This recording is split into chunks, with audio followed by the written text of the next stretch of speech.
Hello ulit. Meron tayong gagawin ngayon na hip to thigh tattoo. Hip thigh. Basta, sa legs yan. Ayan. Arabic script. Hindi ko lang matandaan kung anong ibig sabihin. Basta Arabic siya. Kayo na bahala mag-translate sa mga nakakaintindi ng Arabic script saka letters yan. Paki-translate naman, paki-comment kung anong ibig sabihin para sa inyo.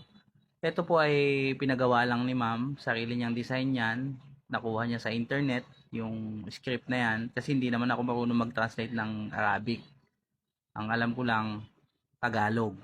English nga, hirap ako eh. So, ayan, bilis lang yan, mabilis lang yung video. Pero yung mismong tattoo, siyempre matagal yan, nasa mga 1 hour mahigit din na natapos namin.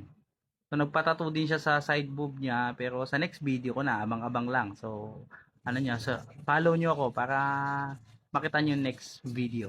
Yan na po yung final result ng kanyang Arabic tattoo sa kanyang legs, sa kanyang hips. So, ayan, bagay na bagay po sa kanya. Maganda yan pagka nag-swimming. Kasi naka two piece, kitang-kita yan. So, ayan na po yung final result. Maraming salamat po sa inyong panonood. Bye-bye!